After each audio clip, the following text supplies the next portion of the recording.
Faly miarabantsika rehetra indray rakizy. Ary faly indrindra indray androany hanolotra tantara mahafinaritra sy mahavariana ho anao. Enoy tsara ary.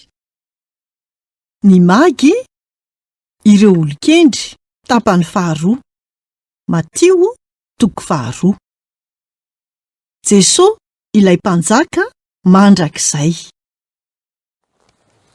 Diso fanantenana ny olon-kendry avy any antsinanana raha niala tao andapany mpanjaka tany Jerosalema. Tao izy ireo no nitady an Jesosy ilay mpanjaka voateraka. Tonga mba hitsaoka azy izy ireo ary ampiseho amin'ny olona rehetra fa te hanao azy ho tompony fiainany. Tsy nahita azy tany Jerosalema izy ireo. Maizina ny andro rehefa nandao ny tanàna izy ireo. Nahoana ireo mpanjaka nitezitra be? Ary nahoana ny tiany ho fantatra marina ny fotoana isehon'ilay kintana? Io indray ilay izy.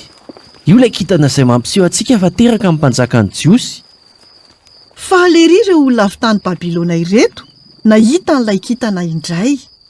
Alao sary an-tsaina ange nandroso teo anoloan'izy ireo teny amin'ny lanitra ilay kintana ary nampiseho azy ireo ny lalana makany Betlehema.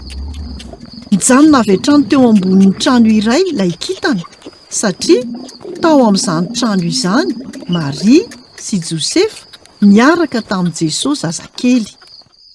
Mijanona tao izy ireo ary nahita toerana hatoriana tao aorian'ny fanisambahoaka raha toa kosa afaka nody ny olon-drehetra. Tratran'ireo olon-kendry ihany ny tanjony tamin'ny farany.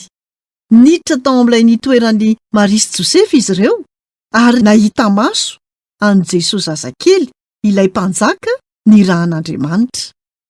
Talanjona izy ireo ka nikohaka teo anatrehan'i Jesosy ary nitsaoka azy. Maniry ny ho azy izy ireo. Izy no ho mpanjaka sy tompony fiainany. Mpanjakanao tokoa ve Jesosy? Moa ve ianao te hamela azy hitarika anao mandritry ny fiainanao? Tsy misy tsara kokoa ho aso anao eto amin'izao tontolo izao afa-tsy ny manana an Jesosy ho mpanjaka ny fiainantsika. Ireo olon-kendry dia efa azy. Nanolotra ny fanomezana izy ireo tena feno fankasitrahana. Ny volamena sy ny emboka manitra ary ny menaka manitra lafo vidy no fanomezana ho an'ilay mpanjaka mandrakizay. Ny fanomezana manan-danja indrindra ananantsika dia ny fiainantsika.